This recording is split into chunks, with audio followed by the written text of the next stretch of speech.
Hey, what's up again everybody? Robert 184 One Japan continues. My mad dash around Japan is almost coming to an end. But it's here where the saga began, and right now I'm in Saga Castle. Saga へようこそ. So when you walk through the main gate, you'll hear people looking for the way in, and this castle is sort of interesting because even if I separated myself from this, you're not going to see it elevated at all because this is one of the few flat castles in all of Japan. And if it's not being protected by a hill, you can guess that there's got to be something else around it to protect it. When you step inside, you are going to see a small fortune in tatami mats here. The beautiful old sliding paper doors. But even better, because it's March, that means it's time for Hina Matsuri.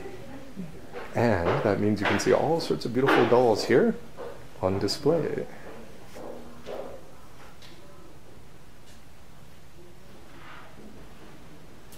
People will buy whole families of these dolls, and they have to be nicely set up before the right day, and you can see that they can have all sort of settings.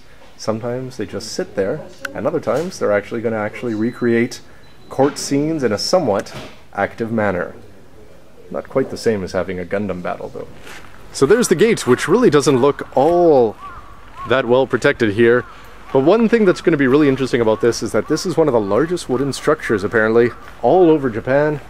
It's a recreation like most castles here, but it's got some very nice grounds all around it, and you can see that the construction, though new, is incredibly well done. It's just unfortunate that they won't let you take pictures inside.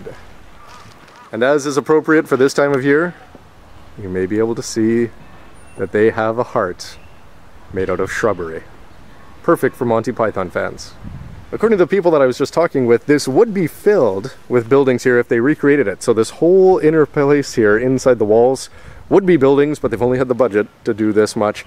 But it's the kind of thing where the lawns here, it's very, very nice. And I even heard from this one old man that it's the kind of thing you want to come to this castle at lunchtime and just go and have a nap on the tatami mats. And just outside the grounds, I've already seen lots of people bicycling by. This is what provided the protection for the castle because it is not elevated whatsoever. They don't have the whole moat recreated, but it does go around half of this. And pretty much everything that's inside this moat now is going to be things like your city halls and your prefectural government buildings, which tower over in the back. And basically, everything here is inside, and if you were here at the time to see some cherry blossoms, I've heard it would look quite beautiful. So that's just a quick look around, and though it's not going to have any of the spectacular grandeur of a Himeji or anything else, it's got a different set of appeals for just a quiet place, and of course the important thing being that it's close to the station. Anyway everybody, hope you have a chance to check this out. One Japan is almost finished. 佐賀はよかとこばい。一度来てみんしゃい。 Nice local dialect. Everybody, see ya.